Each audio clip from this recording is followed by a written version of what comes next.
The polished glass doors of Sterling Enterprises slid open with a whisper, welcoming Sophie Hayes, not the billionaire's daughter Sophia Sterling, but an intern no one recognized.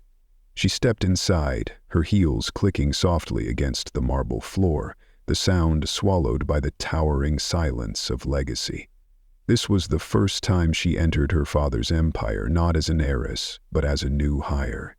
Her pulse thudded beneath the fabric of a deliberately modest blue blazer draped over a crisp white blouse paired with plain black slacks. No expensive jewelry, no designer logos. Just quiet ambition, wrapped in a persona carefully constructed to vanish into the background. Sophie had left a real name behind for a reason. At home, her wardrobe was a curated museum of couture, each item a symbol of status. Today she wore humility like armor. As the security guard gave her badge a passing glance, entirely uninterested, she felt a strange sense of liberation. For the first time in her life, she was invisible, and that thrilled her. For 25 years, she had been Sophia Sterling, the girl who had everything except anonymity. The weight of being her father's daughter had always come with unspoken expectations. But today, she was simply Sophie Hayes, an intern armed with a resume stripped of its most impressive credential. An MBA from Harvard, carefully replaced with humbler qualifications, she whispered to herself. 4th floor. Marketing, her voice barely audible, as if afraid to disturb the reality she was now stepping into. She shifted the strap of her budget-friendly laptop bag, a Target purchase chosen to replace her usual Louis Vuitton, and it dug awkwardly into her shoulder. Unfamiliar. Every detail had been thought out. Every stitch of this disguise was stitched with purpose. As the elevator ascended, she allowed herself a moment to reflect. This entire plan had been hers, born out of a growing ache to find purpose beyond privilege. Her father had resisted at first, arms crossed, voice stern. "Sophia, you have nothing to prove. You'll inherit the company no matter what." But she had countered, her voice calm yet urgent. "That's exactly why I have to do this, Dad. I can't lead a kingdom I've never walked through. I need to understand the people, the work, the flaws. If I start at the top, no one will ever take me seriously." The elevator dinged, cutting her off from memory. She stepped into a floor alive with energy, a stark contrast to the serene executive suites above. Here, life moved fast. Phones rang constantly. Conversations overlapped like jazz riffs. Keyboards clacked like mechanical rain. Cubicles formed a maze of gray felt and artificial light, filled with employees hunched in focus or gathered in hurried whispers over lukewarm coffee. "Hey there, you must be the new intern." A warm voice broke through the buzz. A woman with kind brown eyes and a welcoming smile approached. "I'm Maria from HR. Let me give you the grand tour." Sophie smiled, grateful for the kindness, and followed Maria through the floor. She showed her the essentials, the break room, the bathrooms, the cluster of conference rooms, and finally, a modest cubicle tucked between 2 humming printers. "Ethan Brooks, your department manager, usually comes in around 9, Maria added, checking her watch.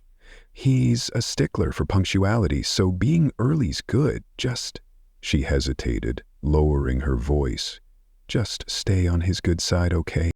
Sophie's brow furrowed slightly, but before she could ask more, the air in the office shifted. The casual murmur of conversation died as if someone hit a mute button. Chairs rolled hastily back toward desks. Typing surged in a synchronized wave. And then she saw him. Ethan Brooks strode in like a storm in a suit, tall, polished, and magnetic in the most unsettling way. His charcoal gray suit fit like armor, eyes sharp, jaw set. The aura of authority clung to him like cologne. "That's him," Maria whispered unnecessarily. "Good luck, Sophie. My extension's 2140 if you need anything." And just like that, she disappeared into the sea of cubicles, leaving Sophie standing in the eye of a brewing storm.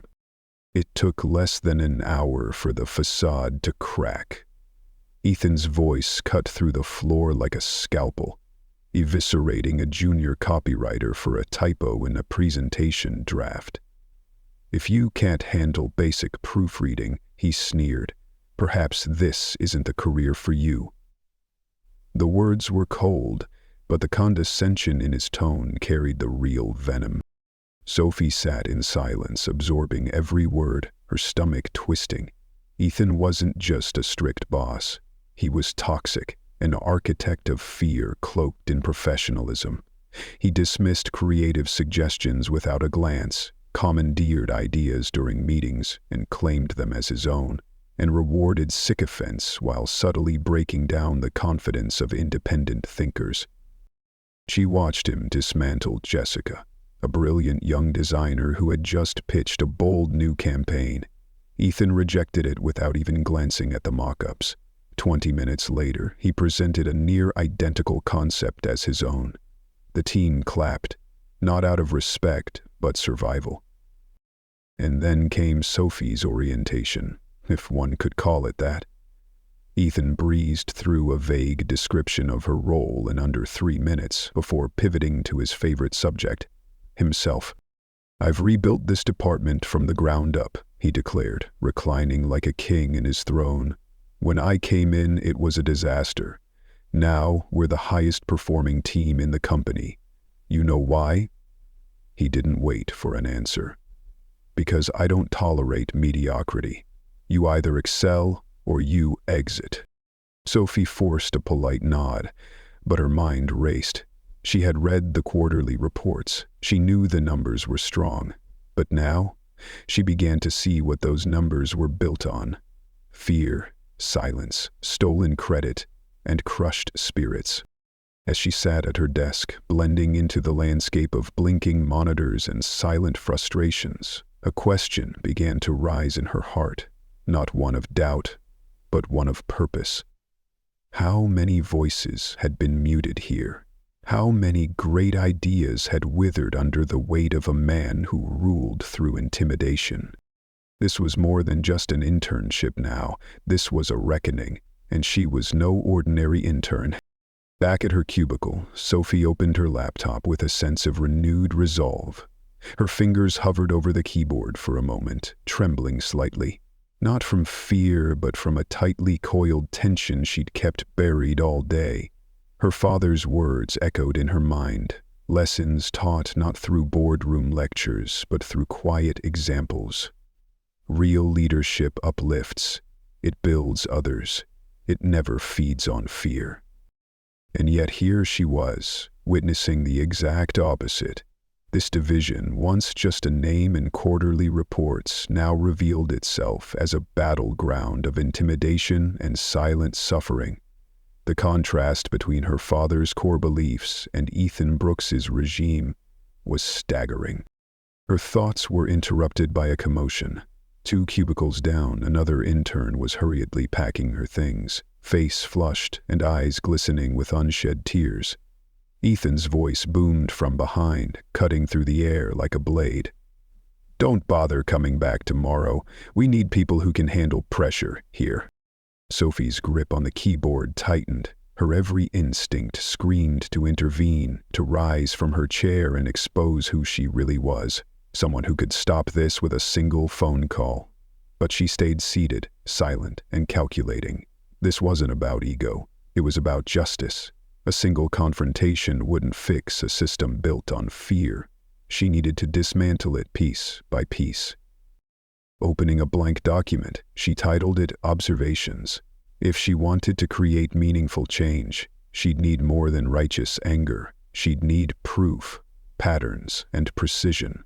Her typing filled the quiet around her like the sound of a hidden drumbeat. Ethan Brooks might not know it yet, but his unchecked authority was living on borrowed time.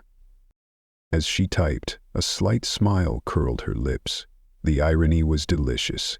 The man who barked orders and dismissed her presence hadn't the faintest idea that the quiet intern in the corner wasn't just another disposable face.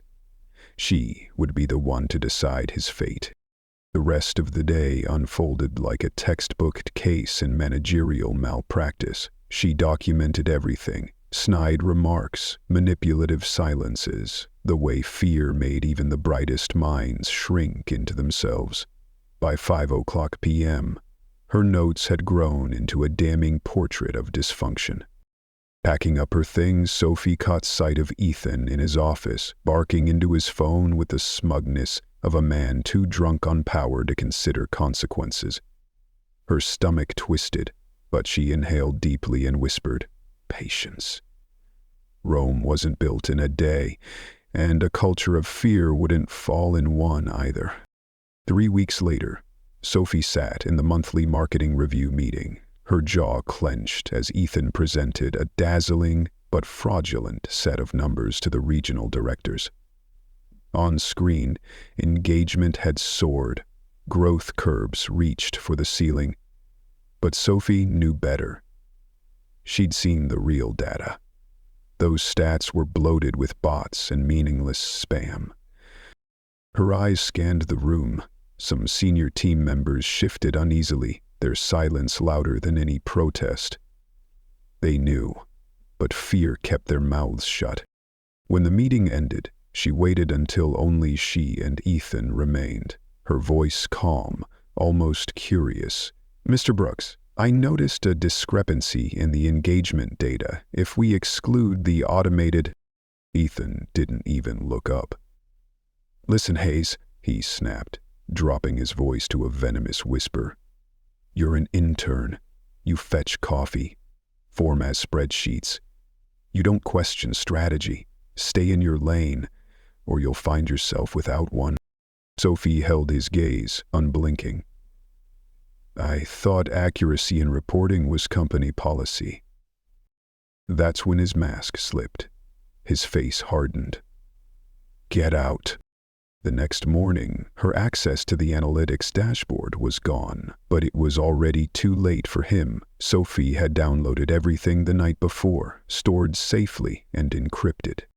When Ethan later announced a partnership with ViroBoost, a vendor known for shady practices, Sophie's alarm bells rang loud. Her father had blacklisted them months ago. During the team meeting, she raised her hand. "Isn't ViroBoost on our restricted vendor list?" Ethan didn't miss a beat. "I have special clearance, and I don't need to explain myself to an intern." She pushed gently. "But if their practices risk our reputation—" He slammed his hand on the table. "Enough. Another word and you'll be escorted out." No one else dared speak. That afternoon, from just outside his office, Sophie recorded Ethan negotiating kickbacks with the vendor. One more brick in the wall of evidence. As the days passed, Ethan's true nature only intensified. He rewrote the commission structure to favor loyalists while punishing dissent. Mark, a seasoned strategist, voiced concern. The next day, he was reassigned to the company's least valuable accounts. "That's how he operates," whispered Lisa, a senior copywriter. "Anyone who stands out gets stomped down." Sophie quietly encouraged her colleagues to document what they saw. She installed an anonymous suggestion box, marketed as a tool for workplace improvement, but inside, it collected testimony, real, raw, and damning. Reports of buried complaints, rewritten numbers, bullied staff, all disguised beneath the language of high standards. The final straw came during prep for the company's biggest campaign of the year. Sophie noticed glaring errors in Ethan's pitch, outdated market data, misleading ROI projections. During a critical client meeting, she slipped a note to a teammate. The note spread. Questions followed. Ethan fumbled, his usual confidence eroding under scrutiny. Later, in the break room, he cornered her. "You think you're clever," he hissed, "turning my team against me?" Sophie didn't flinch. "I believe in facts, Mr. Brooks, don't you?" "I built this place," he growled, "and I won't let a know-it-all intern destroy what I've created." That night, Sophie stayed late. She meticulously organized her evidence, emails, audio files, testimonies, financial discrepancies, into a report so detailed it could trigger not just disciplinary action, but a full-blown investigation. She knew she was pushing him. She wanted to see how far he'd go. She didn't have to wait long. The next morning, Ethan called an emergency meeting. His smile was tight, his tone rehearsed, but Sophie saw the venom beneath his civility. He was about to make an example of her. As she took her seat, the eyes of the office followed. She could feel the tension, thick and brittle. But unlike those before her, Sophie didn't shrink. Her spine straightened, her jaw set. This wasn't just a showdown. This was the beginning of the end. Because sometimes, she thought quietly, you have to let a bully believe he's won, just long enough for the trap to close. The air inside the marketing department's conference room was electric with anxiety. A brittle hush replaced the usual chatter as team members trickled in, their expressions tight with anticipation. No one dared speak above a whisper. Through the glass walls, Sophie watched Ethan Brooks pace furiously inside his office, his phone pressed tightly to his ear, his gestures wild and increasingly desperate. Yesterday's disastrous presentation had left him livid, and everyone knew the storm would break today. What they didn't know, what none of them could have guessed, was that Sophie had planned for this moment. Every beat of tension, every shaken nerve, had been part of the stage she'd set. Quietly, patiently. At exactly 9:15 a.m., Ethan exploded into the room like a force of nature. His carefully curated persona was fraying at the edges. His shirt collar was wrinkled, his tie hung askew, and a fine sheen of sweat dampened his forehead. Without a word, he slammed a thick stack of papers onto the table, the sound reverberating through the tense silence like a gunshot. "Let's talk about loyalty," he began, voice low, falsely calm. "Let's talk about how this department functions as a team." His eyes swept the room, sharp and accusatory, pausing only briefly when they landed on Sophie. She didn't flinch. "Yesterday," he continued, "someone decided to sabotage a client presentation we spent weeks preparing. Someone in this very room thought they knew better than management." Around her, Sophie sensed movement, nervous shifts in chairs, eyes darting to the floor. Karen from accounts clicked her pen until Anna subtly reached over and stopped her. Sophie's spine straightened. Her heart pounded, but her face remained composed. Then she raised her hand. It was a small act, simple, almost innocent. But in the silence, it roared. Ethan's eyes narrowed, his jaw tightened. "Mr. Brooks," Sophie said, her voice unwavering, "I believe we need to address the discrepancies in yesterday's data. The projected ROI was overstated by over 40%, and the market research you cited." "Stand up," Ethan growled, cutting her off mid-sentence. "Right now, Hayes." Sophie rose, her movements fluid and unhurried. The room held its collective breath.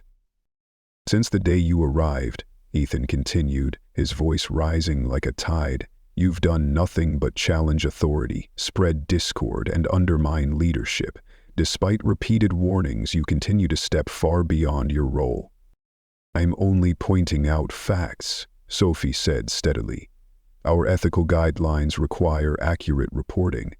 Misleading clients puts the entire company at risk." "Ethical guidelines?" Ethan barked out a laugh, bitter and mocking. "You've been here 6 weeks, and you think you understand how this business works?" He yanked a chair backward with unnecessary force and stepped forward. "Let me tell you what matters in business. Not some rule book or idealism. Results. And under my watch, we've delivered." Sophie didn't blink.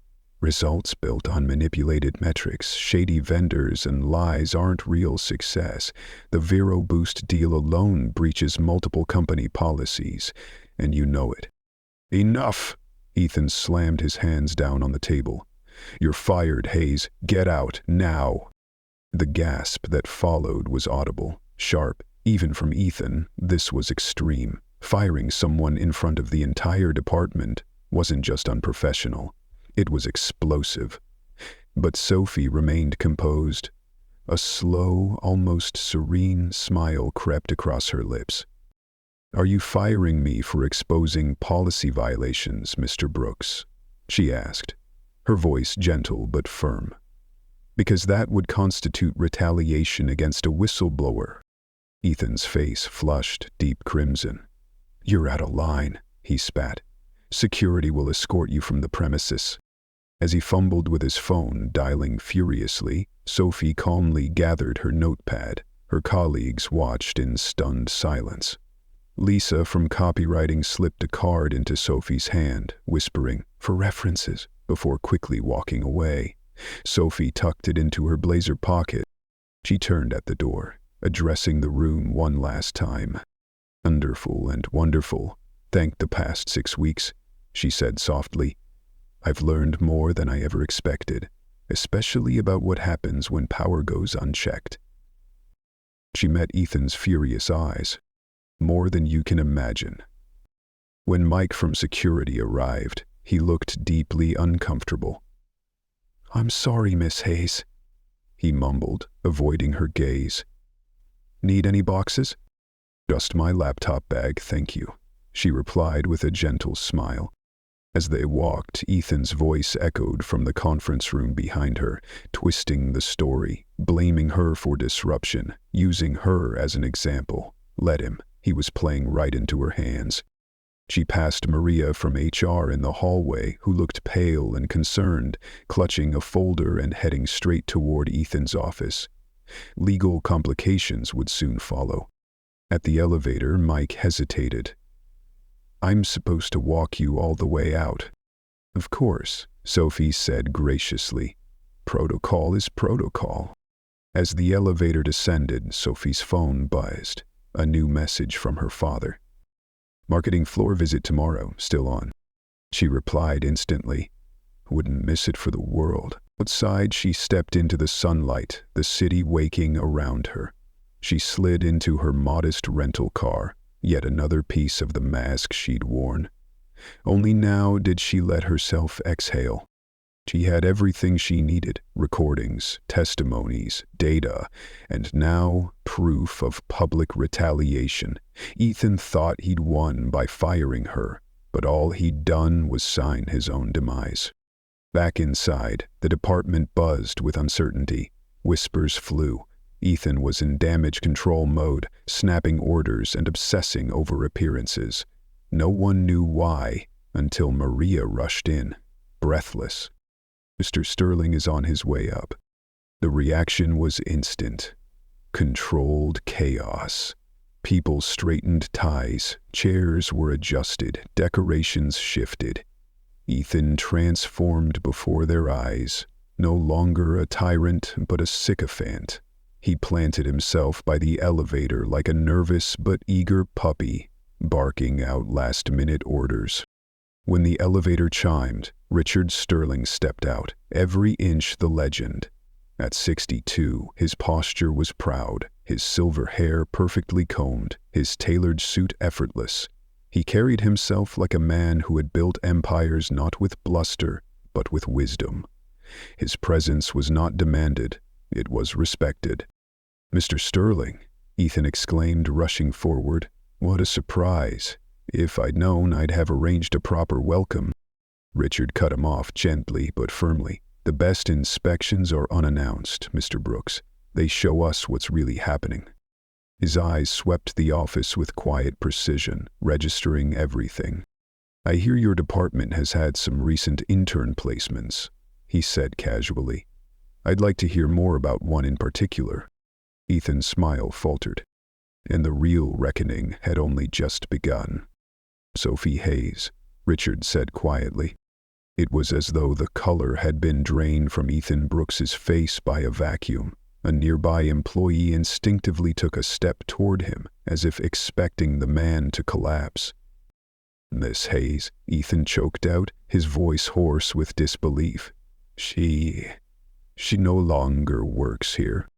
Richard's polished shoes came to a stop by the empty cubicle where Sophie had sat just a day earlier. He ran a finger along the surface as if testing the dust for truths Ethan was trying desperately to bury.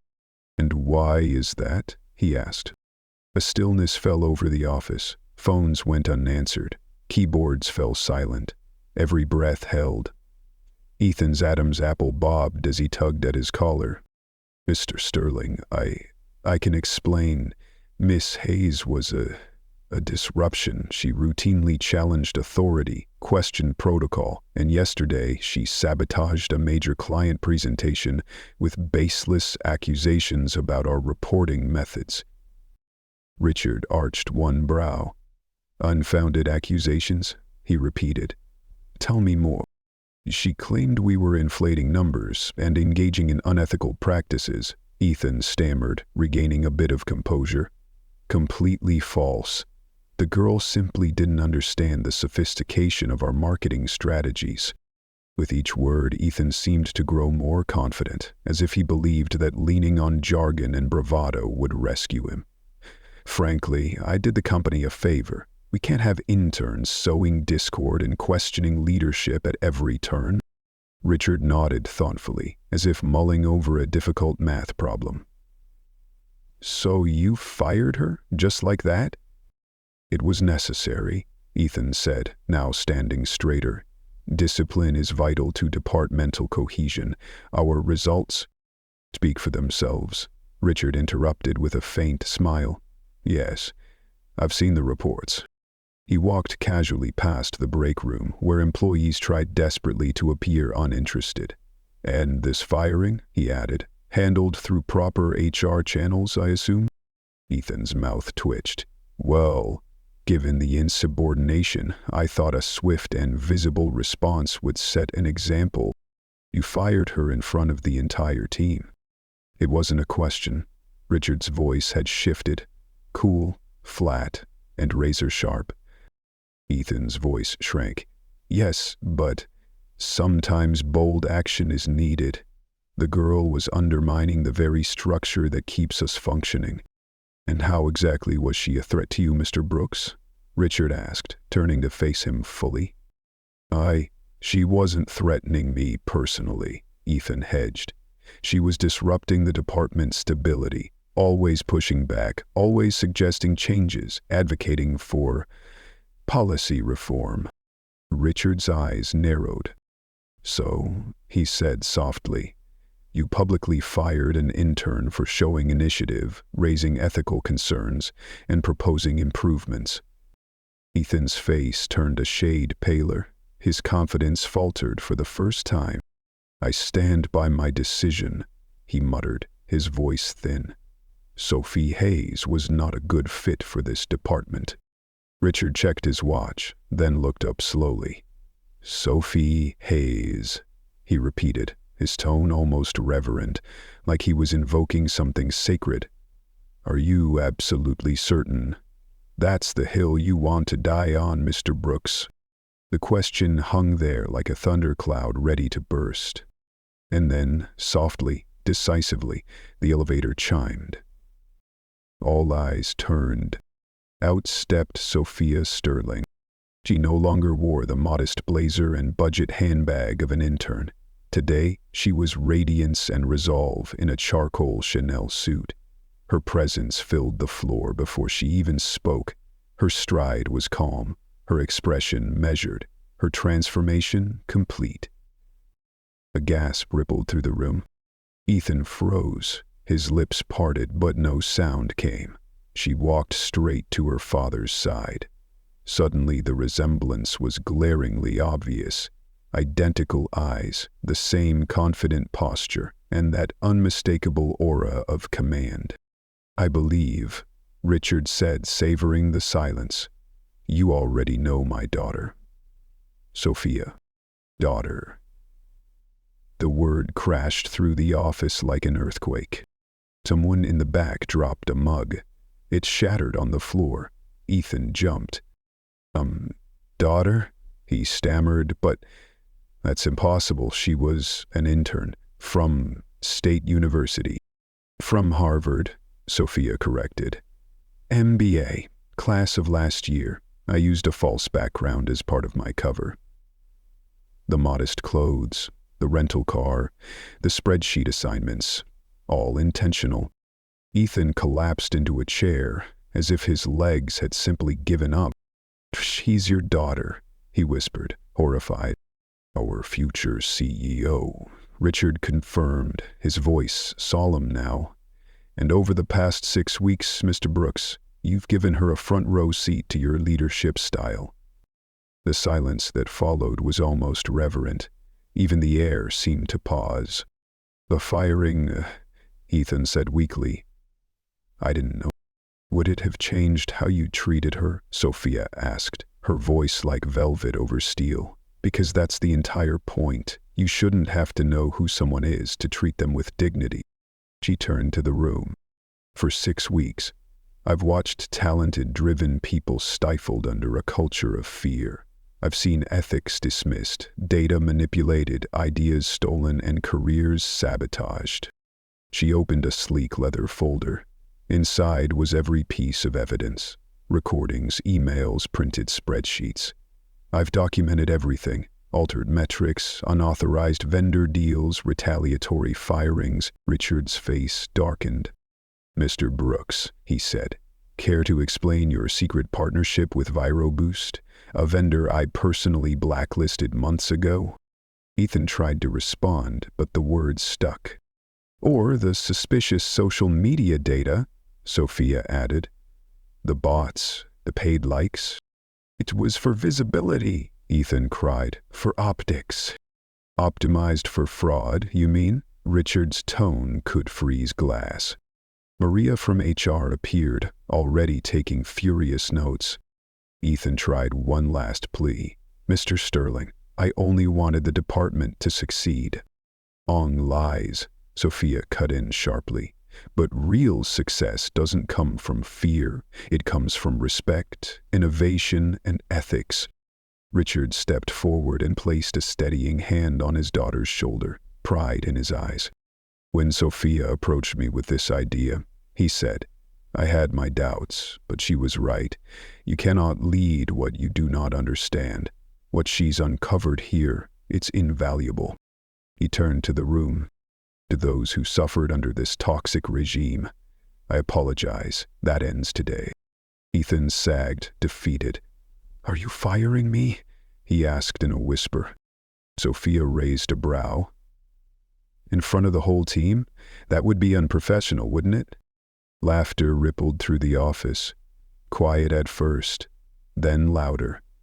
Not mocking, just relieved. "No," Richard said. "You're not fired.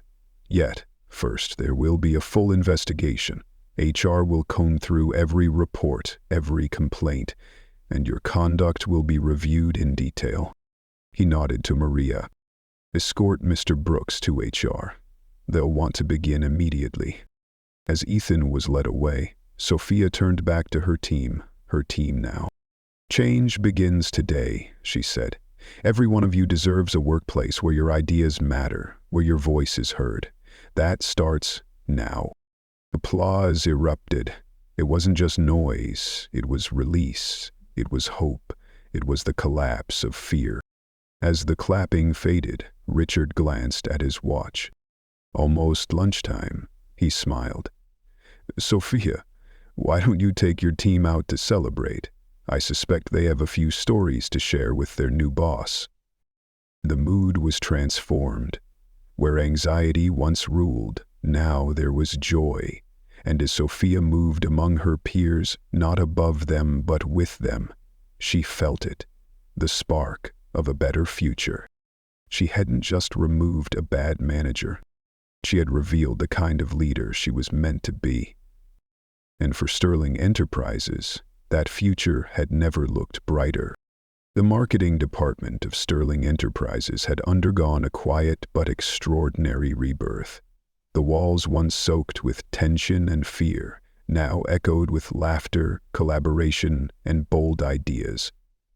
Where silence had once spoken of dread, Voices now rose in brainstorming, in debate, in confidence. Sophia Sterling sat at the desk that once belonged to Ethan Brooks, but it looked nothing like it did before. The heavy oak had been replaced with sleek glass. The door was always open. The walls, once closed off and opaque, now invited light and transparency. Her eyes scanned a detailed progress report on her screen, summarizing the sweeping reforms already implemented. But the transformation wasn't just operational, it was human. The investigation into Ethan's tenure had revealed layers of dysfunction, discriminatory practices, falsified data, hush-hush deals, and a ruthless pattern of retaliation. He hadn't merely bent the rules, he'd broken them, repeatedly, leaving behind damage both quantifiable and deeply personal.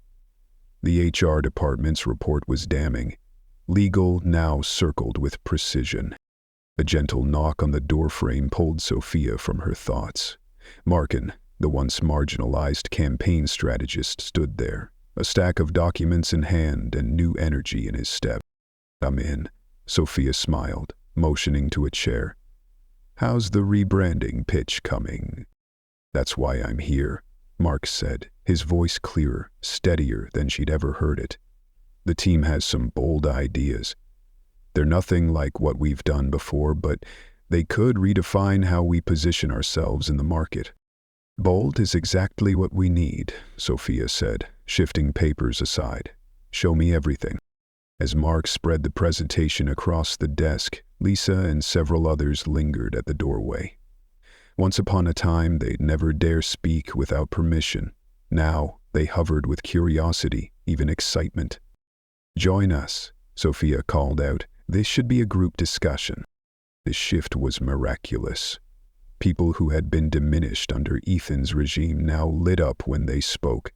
Confidence bloomed, passion returned, and the room swelled with voices that had been silenced far too long. Meanwhile, 3 floors below, Ethan Brooks sat in a stark office with nothing left to command. The wrinkles in his designer suit matched the disarray of his thoughts. His composure, once absolute, had dissolved. "The evidence is overwhelming," said the HR director, adjusting her glasses. "You falsified performance metrics, signed unauthorized vendor deals, ignored harassment complaints. This goes beyond internal policy. It's a legal matter now." "Hi, I was getting results," Ethan said, but even he didn't believe it.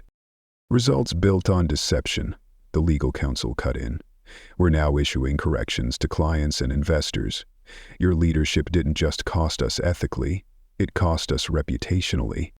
From the doorway, another voice entered the room. Cold, measured, unmistakable.